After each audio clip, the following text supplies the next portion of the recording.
everybody. It's Mark Pattison. I'm back with another great episode of Finding Your Summit, all about people overcoming adversity and finding their way.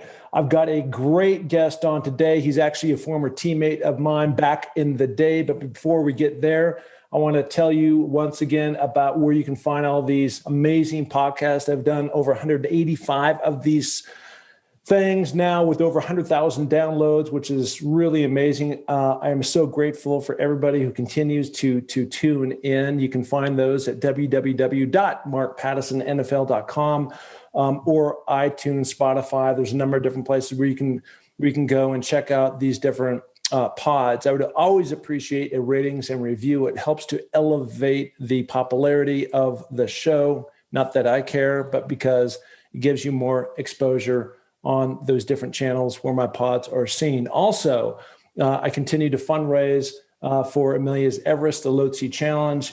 We did reach our goal of $27,940, which is actually the height of Lhotse, which I'll be climbing along with Mount Everest this spring 2021. But we continue to fundraise because we don't just want to hit that summit. We want to continue on from there. Very grateful that the NFL threw in some money as well as the Raiders, and we continue to get more and more momentum on that front. Finally, if anybody wants to follow my journey, you can do that also at the same website, www.markpattisonnfl. I'll have a blog. You can also see me going up and down the mountain with a Garmin app. And that should be pretty cool for anybody who wants to tune in on all the drama that takes place in Nepal. Okay, let's get on to my friend, my former teammate, and a good guy, Don Dow. Don, how you doing? Doing great today. How are you doing, Mark? It's, here comes the new year. You're right. This is kind of a last minute pod in terms of, I was thinking about things yesterday. We're recording this on the 31st of December, 2020. And we've had quite the year. Everybody knows the virus that has knocked so many companies over. And I think you're not alone. It rocked the company I'm affiliated with, Maven Sports Illustrated. And we're going to get into that. But, there's a bunch of things that we share in common. The first thing is we were both Huskies. You were a couple of years ahead of me, and that's where I got to know you. You were a big offensive lineman. In those days, we went to a couple of Rose Bowls together. We went to a couple of Aloha Bowls together. It was exciting times and really, really kind of paved the way. And I want to, before we get into your career and all the cool stuff you've done post your not only Husky college career, but also NFL career. But I've spoken a number of times of what Don James did for me in terms of providing a roadmap to success. And I've always looked at you as somebody I've looked up to from the standpoint of you've always been a man of integrity.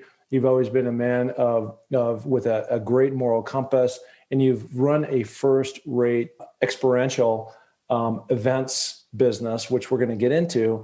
But I want to know what Coach James and that college experience did for you in terms of where you stand today.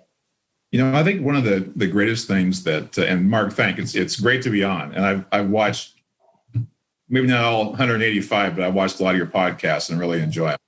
But, Coach James really set the table.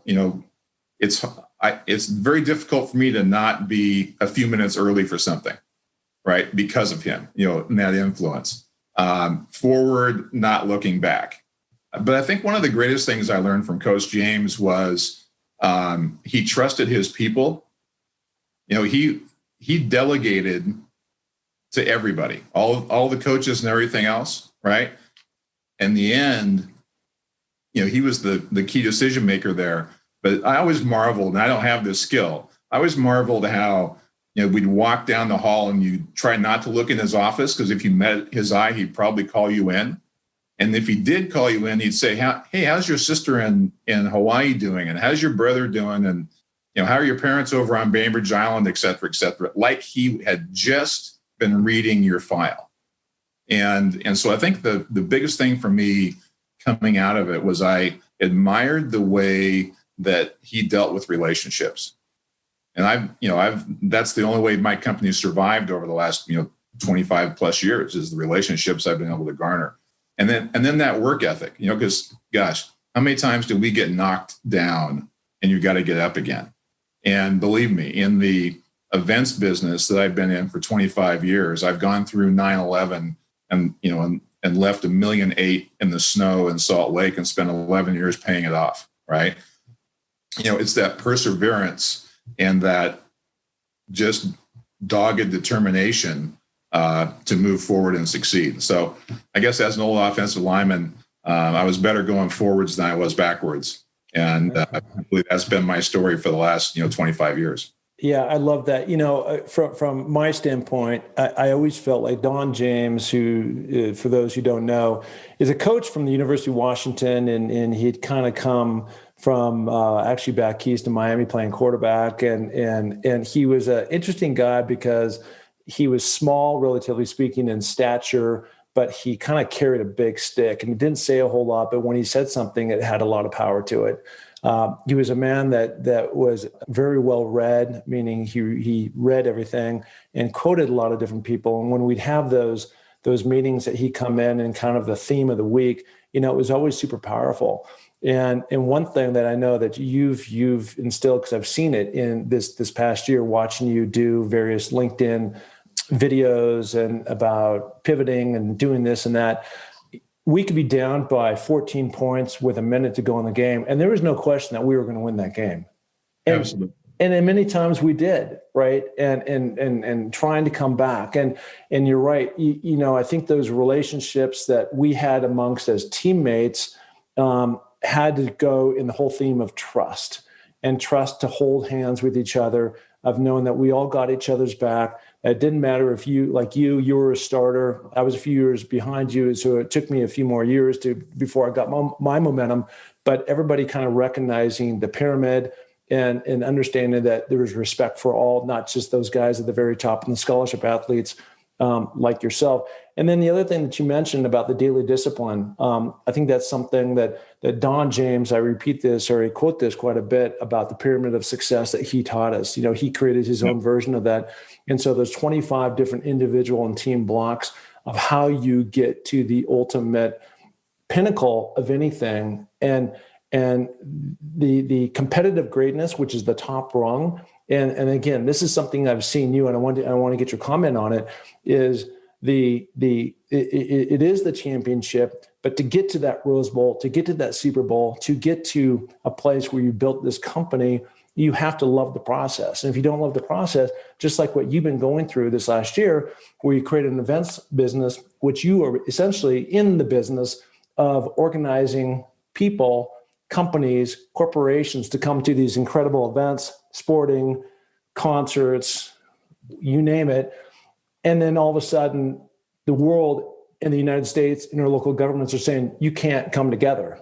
And how do you pivot from that? Right. And so it's that even though we're down by 14 points, how do you keep that daily discipline going? Right. Well, ironically, when you think about it, my earliest lessons in the event business was being a player and going to the Rose Bowl or going to an Aloha Bowl or going to the Sun Bowl as we did, which was my first game, because here's the buses, here's the hotels, here's all the organization. You're going to these parties, as a player, organized and otherwise. So for me, my earliest experience in this business I've been in was as a player and being hosted as opposed to being on the other side of it. I do want to go back, though, to Coach James and those 25 points, because a teammate of mine that I think would have been gone, maybe he was a GA when you were there, Pete Tormey, wrote a book about the Thursday speeches and got all of Coach James' yellow pads of Thursday speeches and did this. And I've sent probably at least 50, maybe 100 of those books out to clients and friends, over the last number of years, and had Pete sign them and all that.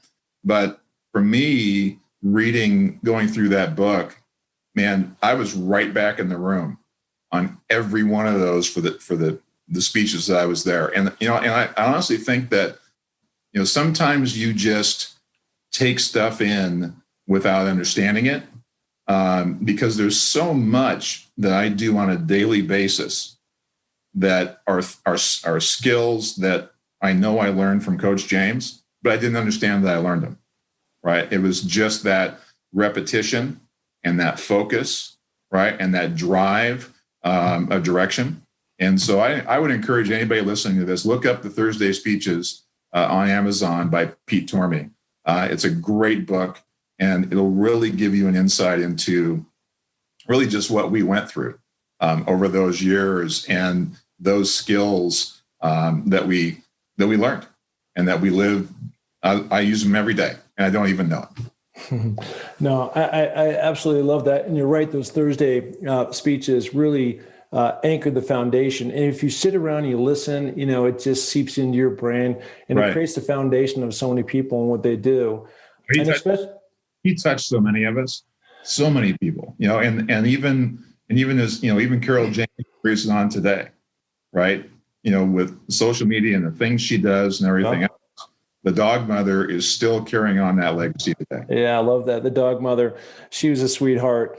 I think like the core message as I sit here, and you and I have played at the highest level of college football, and we won the Pac-10 back in those days. Now it's the Pac-12, and we went to the Rose Bowl. We won the Rose Bowl. We've done all these things. We both played in the NFL. We both got drafted. There's been some.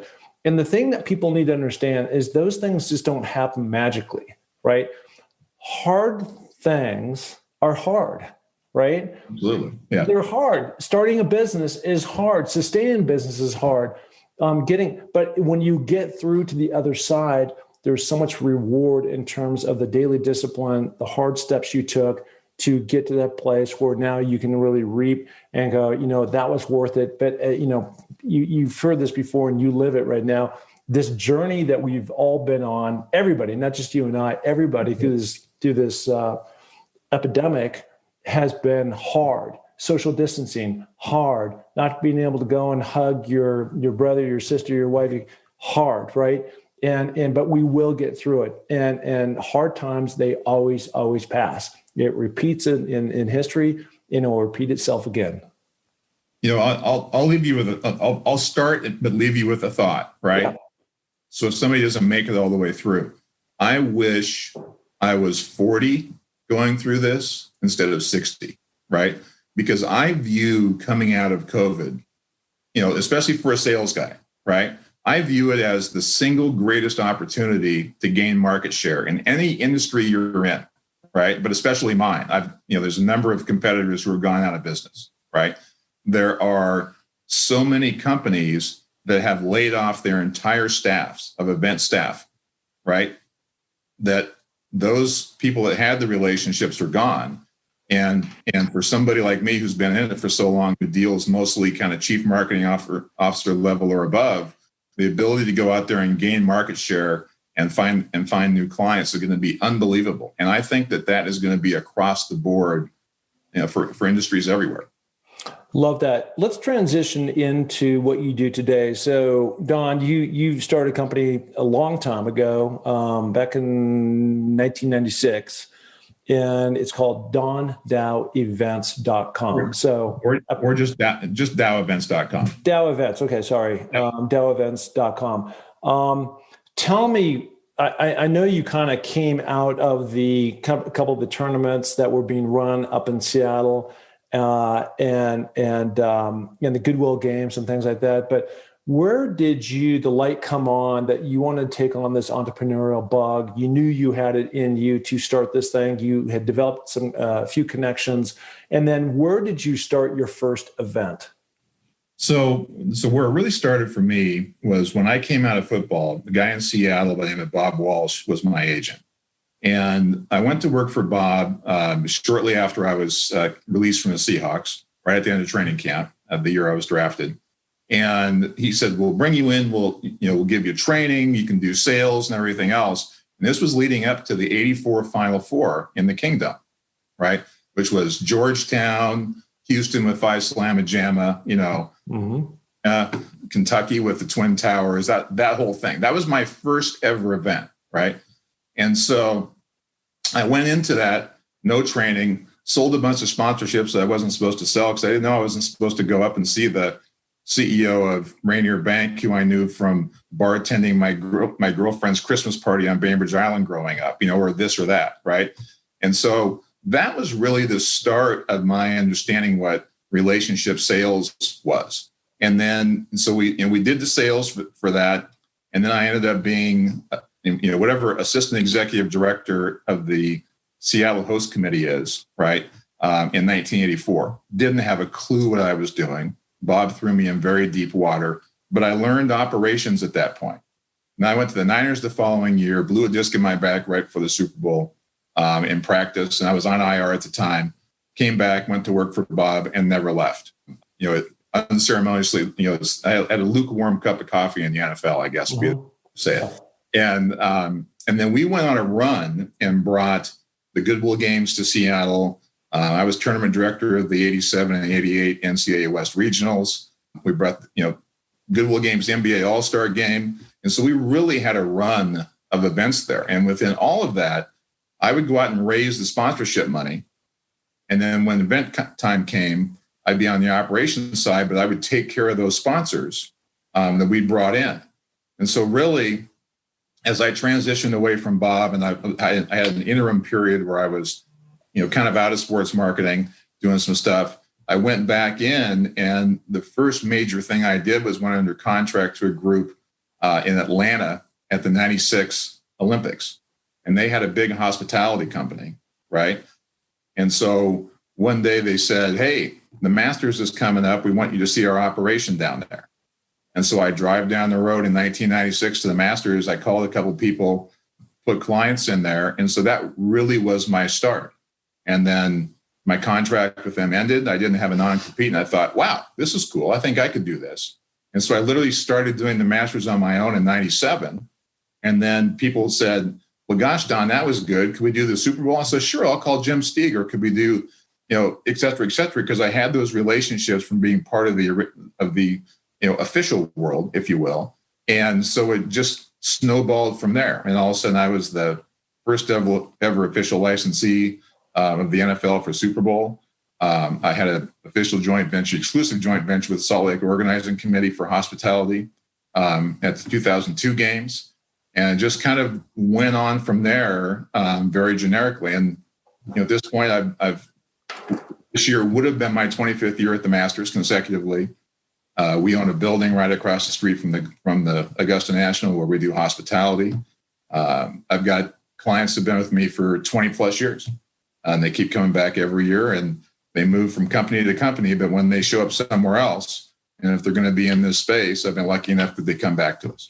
I know that you also do the Super Bowl, the Ryder Cup, the Olympics, the U.S. Open, Kentucky Derby, the Calgary Stampede. There's a bunch of places. I want to go back to 1996 because I think that was the year that Tiger had his debut, or I don't know if it was his debut, but he won the Masters for the first time. Actually, it was 1997. 1997. Okay, so your first year in business. Yeah, and I like to say I've had a great run with Tiger. I mean, literally, I did up until the last couple, I did every Ryder Cup, both sides of the pond, right? And really the growth and that trajectory of golf was Tiger Woods. And I literally jumped on his back and went right with him. I mean, we were at U.S. Opens at Pebble and other spots, always the Ryder Cup, certainly always the Masters. And off of that, we saw just that growth in other areas from World Cups, Olympics. Yeah, we've had a good run and done it all. I want to go back to kind of I think it's your crown jewel. So you do all these events because obviously the Masters is one weekend of every year. So you've got to fill, your calendar throughout the rest. Going back to, I think, what is your crown jewel, the Masters, why is that such a special event? Not necessarily because that's where you started. Is it because of the building and then the programs, the different levels that you have within that to create this just amazing experience for the people that go down and go through and can walk the course and they can see it and the drinks and the food and everything else that you serve? It all starts with, in my world, it all starts with exclusivity and access, right? Which is really what we provide at events. And the Masters is truly the most difficult ticket to obtain in sports, bar none. And it's one of the most difficult courses to be able to get on and play. Everybody wants to play Augusta National, right? Very hard to do. But I think the best thing about the Masters is it's that Southern hospitality. It's tradition, right? And it's so unique. I've had customers over the years, with the crash in 2008 or whatever, they might have pushed Super Bowl aside, but they would never back down on the Masters because it's the single greatest return on investment from a hospitality event standpoint in the world, and always has been. And it's just that unique. And the other thing about it too is that it's in the same place every year. So for somebody like me, I've got people that have worked for me down there for 20 years, right? That take that week off from their normal job in Augusta and come back to work, whether they're drivers or operations people or wait staff or whatever. They've been with me the whole time, right? Because that town, everybody wants to be part of it. I want to pinpoint it just one step further. So let's go back to Don James again. And this whole thing was about attention to detail. And it was the little things that created the big results. Okay. So now I want to springboard, fast forward, and I want to challenge you just a little bit, because I know there's other events companies down there that are providing some similar service on paper, at least. But I know that you've had a lot of success there. And so I want to know what that differential, like for us, back at the Huskies, it might have been we paid more attention to special teams, and we always seemed to win games by 3 points or 2 points or 1 point because of the attention of detail of what we did in special teams, and then all the other things, less penalties and more takeaways and those things. And for you, what is that gem that you provide in your mind that separates you from the rest of the pack? I think where we're different, especially in the internet age, right?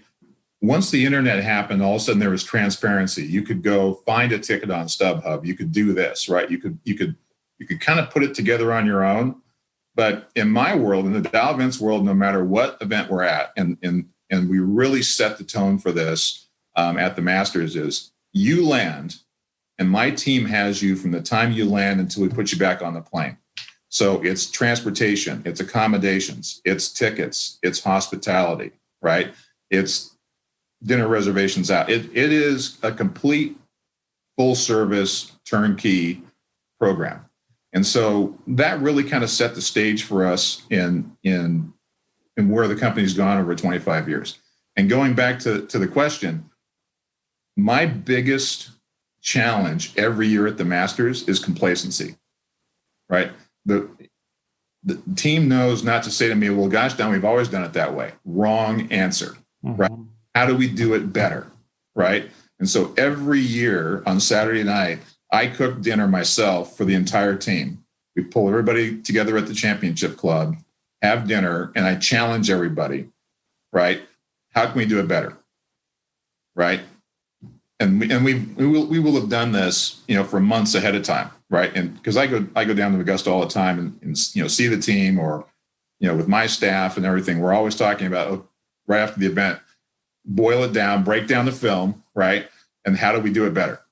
And but it's that attention to detail, and the little things really do matter. I mean, literally one of the things we did, I've been in Japan, and I always remember it on hot, steamy days in Japan where they had the taxi cabs had these, cold, wet towels in the taxi so you could wipe yourself off. Mm-hmm.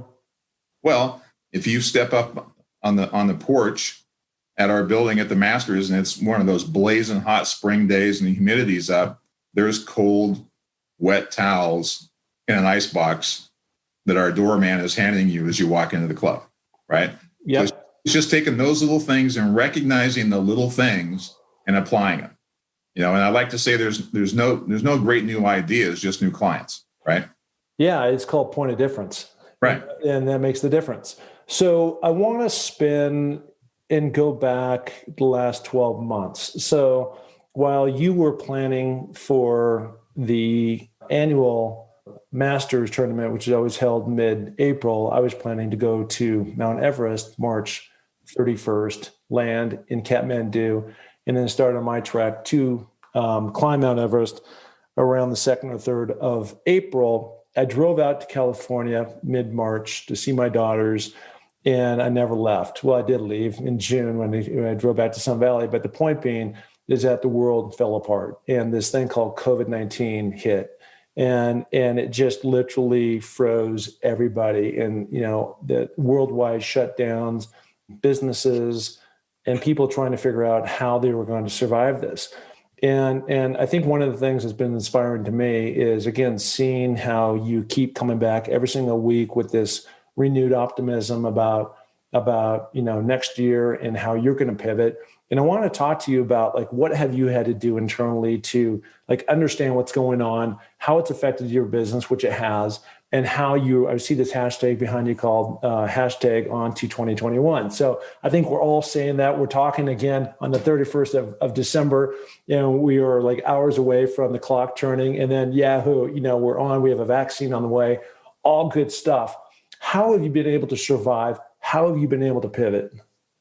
Well, a few things, and it hasn't been easy. And like you, I literally went to Augusta about the 4th or 5th of March, was getting ready for my 25th consecutive Masters. We had a lot of stuff in the works, clients coming in as always, et cetera, et cetera.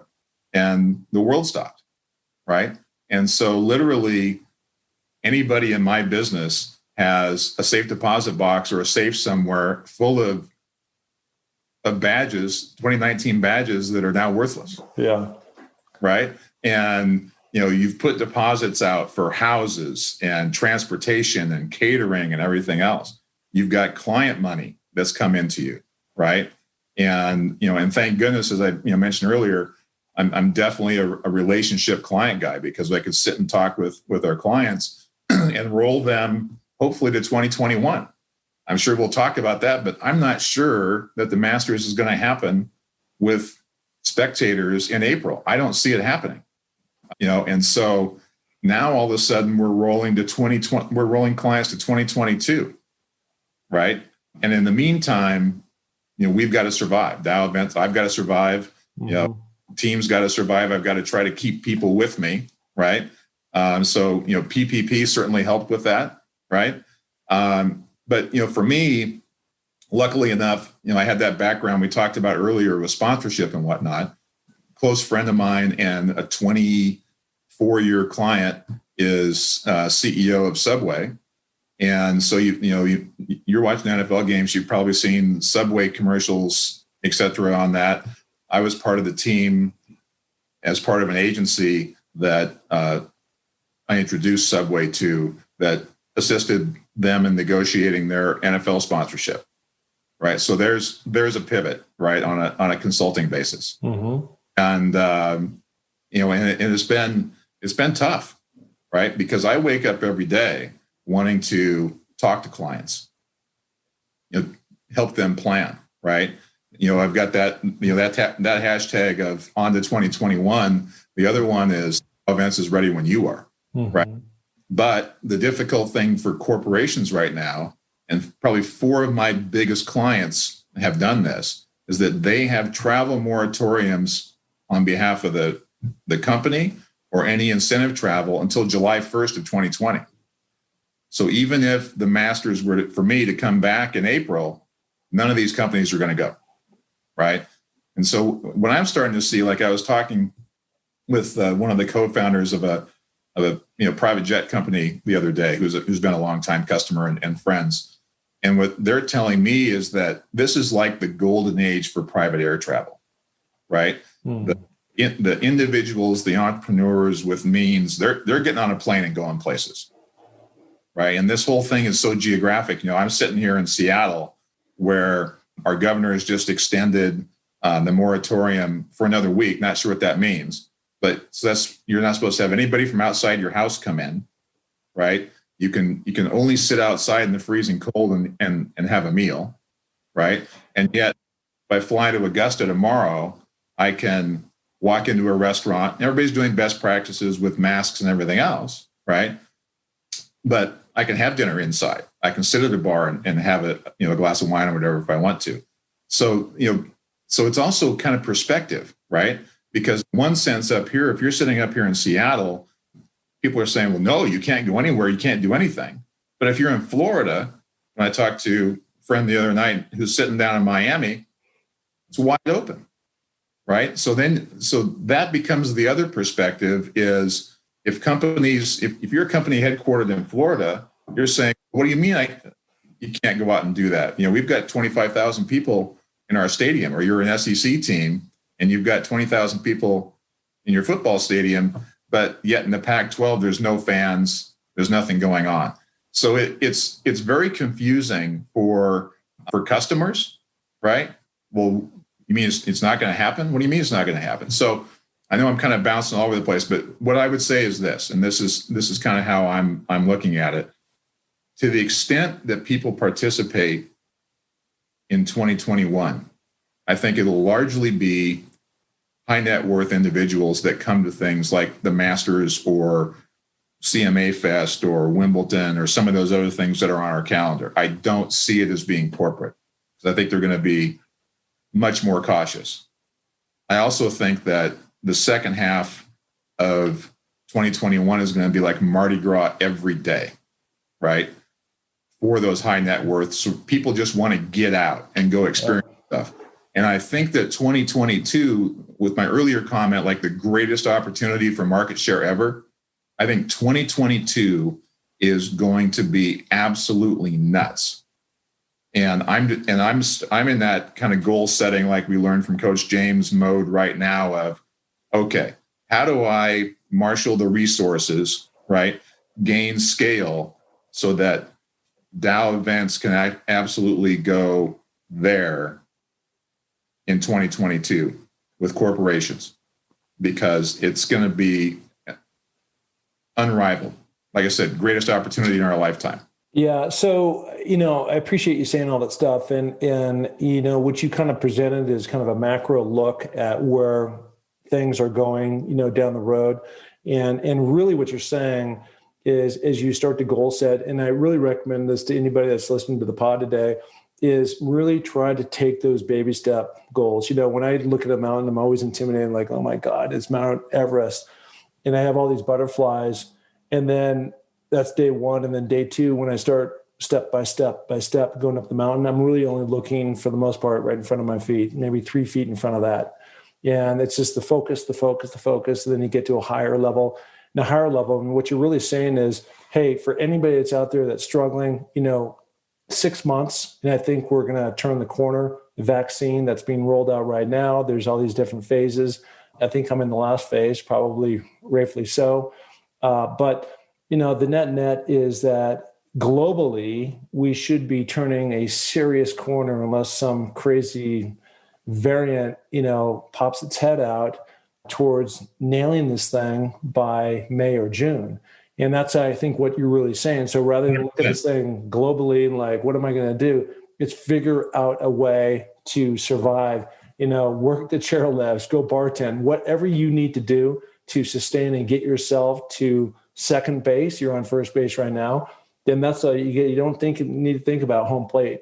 That's the big picture, but you'll get there. And like you said, tons of opportunity are going to come around the corner if you just hang in there and you don't panic. You stay calm, you do the small things, the point of difference that we talked about earlier, stay disciplined, and I think we can all get there. Heck, if I was a chef, I'd be licking my chops if I'd been working for somebody else and I was able to make it through. Can you imagine the opportunity to walk into a turnkey restaurant in 6 months and a landlord would be begging somebody to come in and take that space? Yeah. We're going to see, and there's going to be so many different opportunities and situations like that, right? Where the entrepreneurial boom that is getting ready to happen, if people can marshal capital, right, and step into something, is going to be amazing. I think that another opportunity too, this is the world I live in, which is, I'm in digital media, right? And with that, so many, and I know you're in a sense, you actually have events, but when you're talking to clients and stuff, a lot of times it's done over Zoom. But because of the pandemic, it's actually created this opportunity of corporate structures like the one I'm in, Sports Illustrated, The Street, other companies like that, where you have central headquarters now in New York. And they're understanding that you can actually be more efficient by people just staying home and communicating this way. So there's going to be all these opportunities from pharmaceutical sales to inside sales with different companies, and being able to pick up and go where you want. You don't have to be tied to a particular city. I'm in Sun Valley, Idaho right now, so I can be here yet communicating with everybody across the U.S. via Zoom. And it's been just a blessing in terms of that positive coming out of a negative, because at the end of the day, this life work balance should be in line with everybody, not just so out of balance like we all get, because it takes an hour and a half to commute up to 405 in LA to get to work, to go all the way back, right, and go through all that mess when you could be working out during that commute time. So I think there is, like you said, really good stuff ahead. # on to 2021. Yeah, well, and the other thing too is that I'm with you. I think the work from anywhere is going to stay. And I've always said in my business, I could be on a boat as long as I've got an uplink and I can run Dow Events worldwide, right? But the flip side of that is still, I was on the phone with long time 20+ year client the other night. He called and we kind of did a year-end chat, and he said to me, he says, "What's going on with the Masters? Are we going?" I said, "I really don't think so." I said, "They'll make an announcement in late January," but I said, I'm thinking they're going to do it like they did in November, maybe expand guests from members and maybe some of their sponsors, but that's going to be it. And he said, "Well, gosh, I have got to get face-to-face with our customers. This whole thing with Zoom and everything, it's great, but there's nothing like spending time looking people in the eye." And so literally, I now have instructions to set up a series of events in late April, May, June, and it could be, and this is going to be interesting too, because, Pebble Beach, where I've done probably 40, 50 incentive trips or experiential programs there, it's in California, right? The way California's locked down, can I really, in good conscience for that customer right now, say, I want to take you to Pebble Beach when he said it 4 or 5 times? I don't think so, because you can't plan against it and trust what's going to happen. So I'm going to find myself in Florida, right, in South Carolina at Kiowa Island or something like that, right, to do that. But the whole point being is that I kind of thought Zoom and everything was cool as it started out. And so I was even doing personal messages and sending a link to customers. "Hey, hope you're doing well, right? We're still here. Whenever you're ready, we're ready, et cetera, et cetera." Man, I just want to get in the room with people. Yeah. I want to get back to looking somebody in the eye and sitting back with a glass of wine or whatever it is we do around the fire pit and spend time with customers again. And I think that there's a real pent-up demand for that. There's a huge pin-up. I mean, there's no question. There's no replacement for human connection, right? And you can only get so much. You and I are staring at each other right now over the computer. You're in Seattle, I'm in Sun Valley. We're 685 miles apart, right? And that's great. And we're able to do it this way. But there's nothing better than you and I sitting in a Starbucks in Seattle or in a bar drinking a glass of wine, toasting and talking about old times. But that is what it is. What we're really talking about is people trying to figure out a way to pivot. And that can lead into something else, and really just trying to get those next 6 to 12 months, get through that. And then it's blue skies ahead. And that's the key. Don, where can people find you? You've got a great website and it's full of exciting things. Someday I do want to go to the Calgary Stampede. I may even participate in it. I'll be your lead jockey coming down the mountain. But tell everybody where they can find you. So DowEvents.com, just Dow, my last name, Dow, and events.com is our website. My email is Dow at DowEvents.com. So, or Don at DowEvents.com. So, we're out there. I don't tend to be a retail guy. I tend to be, corporate. And so a lot of it's word of mouth or referral is really how I've grown my company over 25 years. And I think that probably the biggest thing that I can say that's helped our success, and I think this goes back to Coach James and everything else, is, you do what you say you're going to do, right? You always deliver. That has cost me over the years, right? When somebody doesn't deliver me 20 Super Bowl tickets when the Seahawks were playing down in Arizona. I had to go out and find them, and my clients never knew, right? And that's just the world we live in. But and again, it's that do what you say you're going to do, total Coach James thing, right? And then I've always told my team, if somebody spends $1 with us, they're going to get $1.10, right? It's always a bit more, right? It's take that first step, that last step, just a little bit farther. And I think that goes right back to what we started with, and what we started with on Montlake at the University of Washington, Don James' locker room, right? Well, the other thing he says is it takes a little more to make a champion. I say that all the time to myself. I say that all the time to my kids. And it's true. And I think we're talking about just that today. It takes a little more to make a champion. Pivot, think outside the box, get to the next 6 months, one step at a time, all those cliches, but they in fact do work. So listen, Don, totally appreciate you coming on the show today. You're an inspiration. You're a star. Keep doing what you do. You're going to get there. You are there. And really appreciate you. You bet. On to 2021. Let's go. All right. There he is. The one, the only Don Dow. Thank you.